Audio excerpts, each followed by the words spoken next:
Let's talk about Logan being in the MCU with Deadpool 3. Now, people are super excited about the announcement that Hugh Jackman will be reprising his role as Logan, the Wolverine, in the next Deadpool movie, Deadpool 3, slated for fall of 2024, which will, according to Ryan Reynolds and Hugh Jackman, bring Logan into the MCU. If this excites you at this point in the MCU, I'm gonna have to assume you're naive or simply simping for Disney, because this news just bums me out. I know a lot of the complaints are that the movie Logan was the best send-off for Wolverine, and that this is just a cash grab, which is obvious. Of course it's just a cash grab. We're talking about Disney here. But a shameless cash grab that ruins a legacy that was already complete. You can argue about Logan all you want. It takes place in a possible future in 2029 in a cinematic universe that stands apart from the MCU, and therefore has no bearing on the MCU. Personally, I disagree with most of the Logan fans, because I thought Logan was pretty weak and was simply a movie designed to pass the mantle of Wolverine in order to keep pumping out Wolverine content using the name without the character or aging actor. I didn't care about the Logan movie at all, and I think most of the X-Men universe released by Fox is straight trash. That being said, I therefore don't care that Marvel is engaging in a cash grab to bring Logan into the MCU, because the phrase into the MCU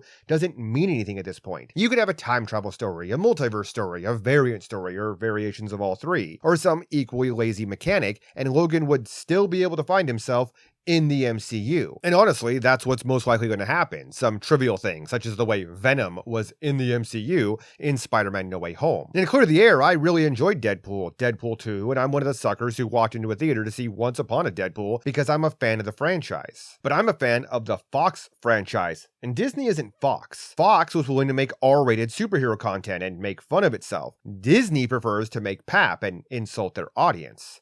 Think about it. Deadpool was barely in the X-Men universe, to great hilarity as only a few X-Men related characters showed up in the Deadpool movies, and they make a point to mock the one time Deadpool showed up in an X-Men movie, his previous iteration in X-Men Origins Wolverine. Disney today is mocking people who don't like She-Hulk and calling them incels, while positioning that character to be in the Avengers. Bringing Deadpool into the MCU would have worked for me back around 2016, when we got the first Deadpool movie, because at that time we were getting decent to great Marvel movies. We had Captain America Winter Soldier in 2014, Civil War in 2016, and so on. But today, in the MCU of the Eternals, in the You Need to Do Better, Senator MCU, in the Miss Marvel, She-Hulk, Not All Content is Made for You MCU, no, miss me with that. This movie is slated to come out sometime between Phase 5 and Phase 6. Meanwhile, we're 6 movies deep into Phase 4 with only Wakanda Forever left on the docket, and all 6 of those movies have been trash. Well, save for the nostalgia bait and member berries in Spider-Man No Way Home. I could get excited for Deadpool 3 and even more excited to see Logan in said movie if I wasn't pretty convinced that Logan will only be used as a MacGuffin, and possibly worse still, only as a way to bring in a new and different Wolverine to replace the Hugh Jackman Wolverine that was loved by all. But unfortunately, we're currently in the middle of Disney's hero replacement therapy, with nearly every major character of phases 1 through 3 being recast, rewritten, retconned, or replaced, and almost always with worse versions than the originals. You can't tell me that Marvel can be trusted to give us a compelling story, fun arc, or decent writing in this era of must-have content. Continuity, complexity, or depth be damned. This is the same Marvel leading into Wakanda Forever that created a new, diverse character with a potentially interesting backstory, and then, just to capitalize on a trademark, had the audacity to call him Namor. And a lot of us would totally watch this new undersea character and think having another undersea world in addition to Atlantis